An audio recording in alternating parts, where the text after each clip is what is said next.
Thank you, Joe. Has anybody else lost their appetite yet? Hello, I'm Mary Lloyd Ester, and I'm chair of the Ploughshares Board of Directors, and I'm delighted to be here this morning to welcome all of you and to Senator Feinstein, and thank you so much for coming today. Senator Feinstein's career has been one of many firsts. She was the first woman president of the San Francisco Board of Supervisors, first woman mayor of San Francisco, and the first woman elected a senator from California. And this year, Senator Feinstein became the top Democrat on the Senate Judiciary Committee, the first woman to assume that role. The senator is a dedicated leader on foreign policy.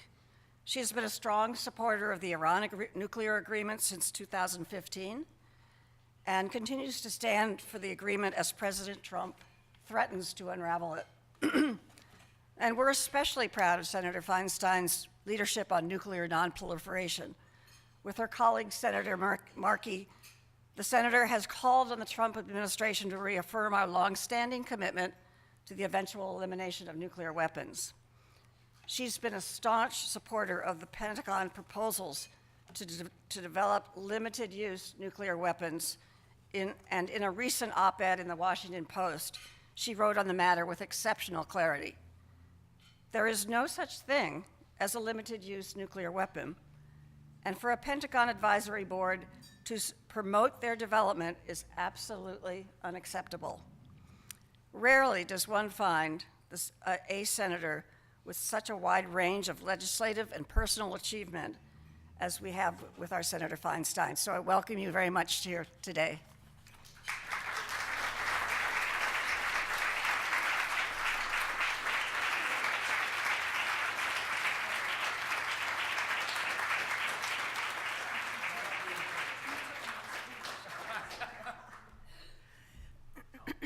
Let me begin, excuse me, by thanking both Mary and Joe for their comments and Mary's introduction. I would like to acknowledge the presence of someone for whom I have a great deal of respect. He was our Secretary of Defense, and he's sitting right in the front, the one and only Bill Perry. And Bill, see? Bill and I believe, share the same views, as I hope does everyone in this room. Because Joe spoke much of what I was going to say, I'm just going to talk to you informally about what I see. What I see is that the world is arming in a nuclear fashion, one country after another, struggle after struggle. What I see is the hyperbolic, very difficult American presidency right now with threats and the uncertainty that those threats bring about. What I see is that a good multilateral agreement worked out between the United Kingdom, France, Germany, China, Russia, and us over a long period of time with a moderate Iranian foreign minister, Javad Zarif, and a modern Iranian president, Rouhani, who was just reelected, was agreed to by the president, and our president is now decertifying it and putting it before the United States Senate. I'm deeply troubled by that. The JCPOA is a multilateral binding agreement. It is overseen by the IAEA, the International Atomic Energy Commission, as well as things that we do from an intelligence perspective.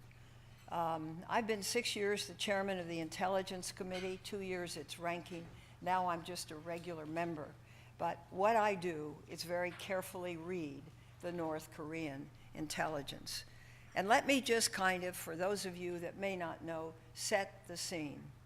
I don't know if you've been to the demilitarized zone, called the DMZ, but it's a very sterile and out of this world place with very lean North Koreans on guard virtually 24/7.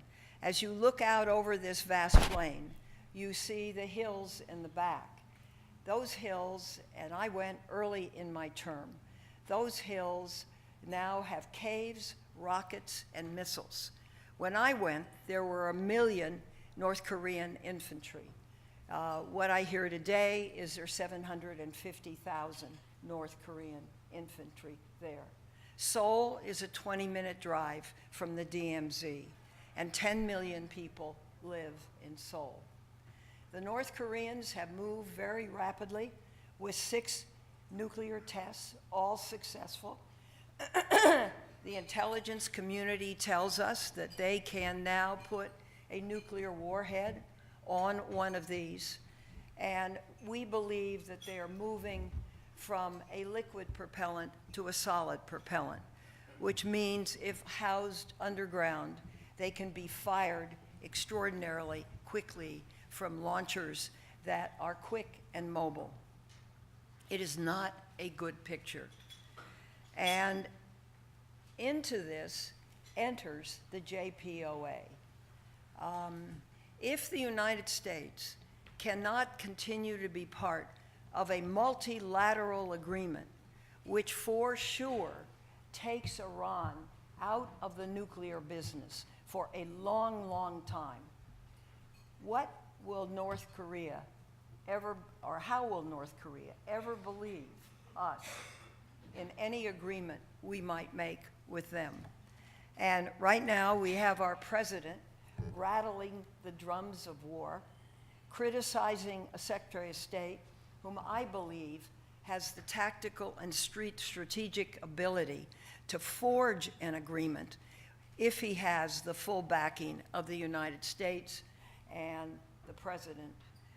So I think the North Korean situation is really a difficult situation. In intelligence, and I can't go into this, I follow the maps of where reportedly these weapons are. Very hard to get at. And that's what makes a military scenario so difficult and to some extent improbable. So the solution rests in diplomacy. The solution rests with getting a huge China whose leader is now solidified for a substantial period of time to really play a role in this. Because if something happens and there is nuclear activity in that area, the clouds go over Japan and to some extent China as well. So getting China's involvement is also very important. So we stand at the gate of many decisions. Do we negotiate? Why isn't Tillerson there now? Why isn't he continuing or beginning a negotiation? And the president must stop his mockery of the leader. Most of us believe that the reason for Kim Jong-un's reliance, drive, the fact that he has moved twice as fast as his father to develop his arsenal, and now to develop an ICBM that can hit anywhere in the United States and also likely carry a nuclear warhead, is because of his fear of regime change. So it seems to me that no conditions should be on the table. We should go, sit down, use people that have some influence there, and be able to negotiate an agreement. And I think, you know, I've been here 25 years, and as I watch the world, I see nothing good coming out of countries that have been isolated, because they find a way. They find a way to do those things that bring them to the attention of the world. And certainly, North Korea is doing just that now. With respect to Iran, it'll take 60 votes in the Senate to make a change. I am hopeful that those votes are not there, and I am hopeful that we will stand by this agreement. I have known this foreign minister for 15 years now, maybe more than that. I knew him when he was ambassador to the United Nations, and I try to get up to New York at least twice a year to be able to talk with him. Back in the Bush administration, he presented me and a group of ambassadors with a proposal, and that proposal at that time would have moved the nuclear facilities and some of the equipment as well as some of the energy outside of the country. The Bush administration wasn't interested at the time. Why do I tell you this? Because I know he is sincere, and I believe he is sincere. And that means that Rouhani is sincere. Unfortunately, the Iranian government functions in a very separate way.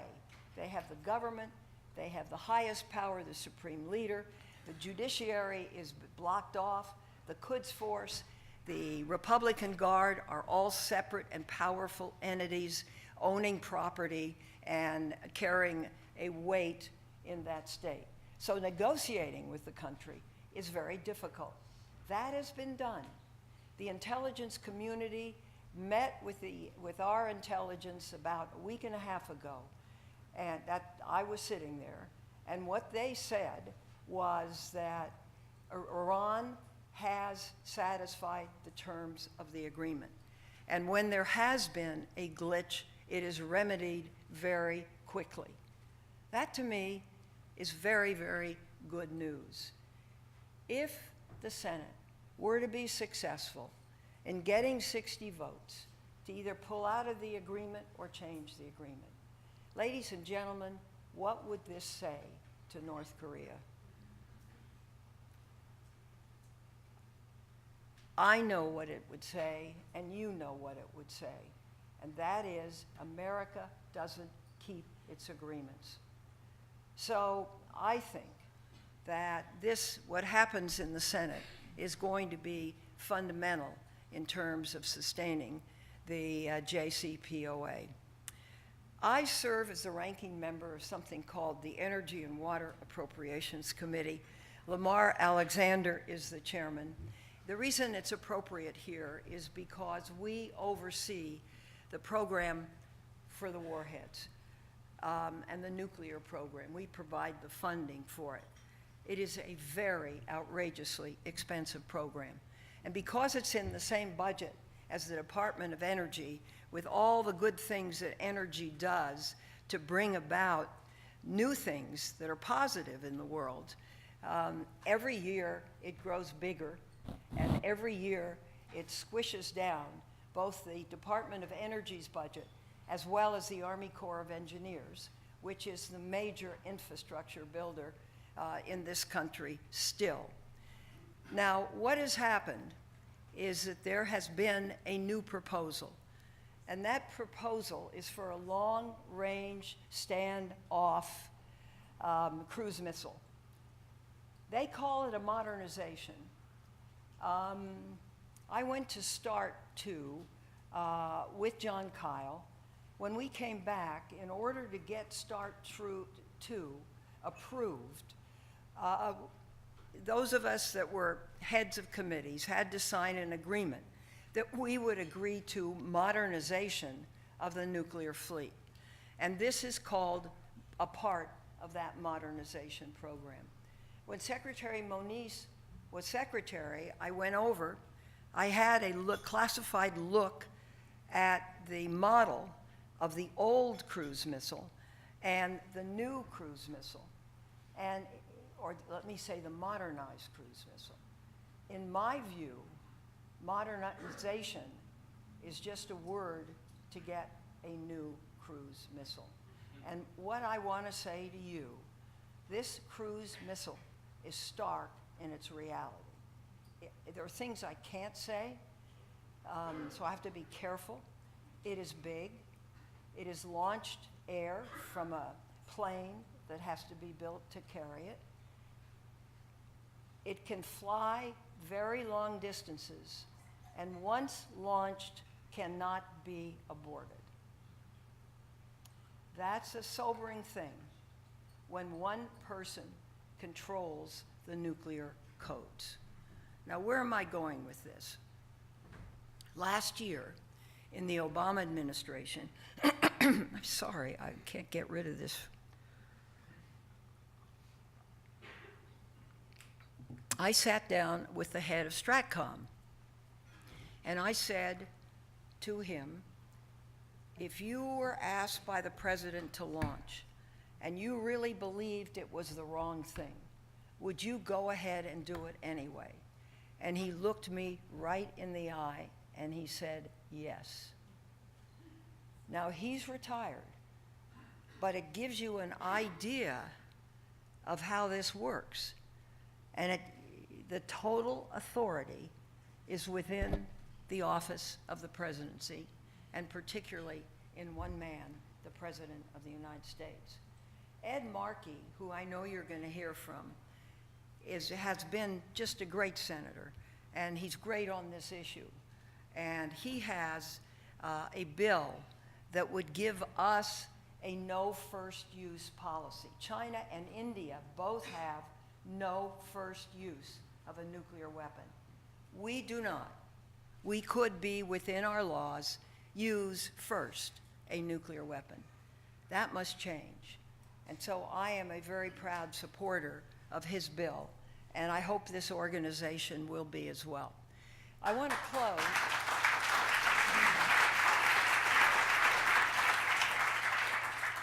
I want to close, but I want to say something.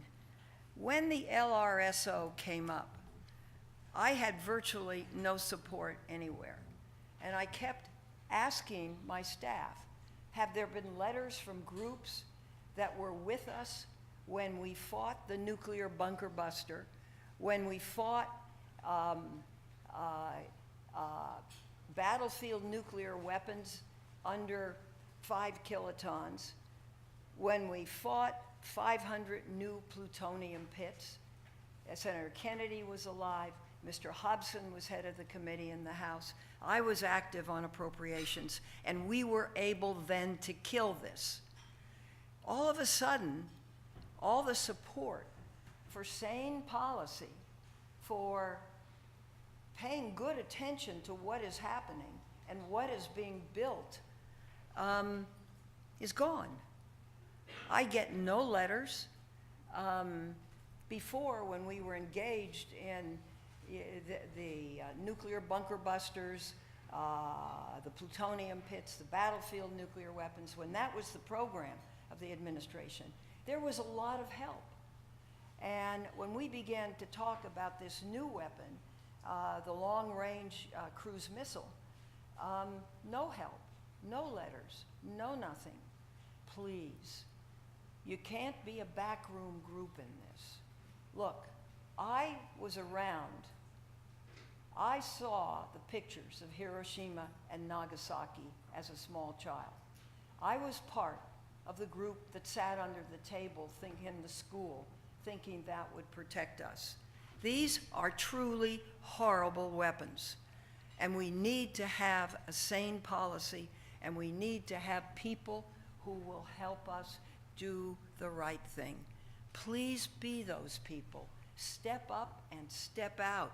Make the arguments. Ask for briefings. March if you have to. Talk to members of the House. Talk to members of the Senate. A new nuclear posture review is about to come out, and most of us believe that it will have new nuclear weapons in it. So please help us. Will you? Yeah. All right. Thank you.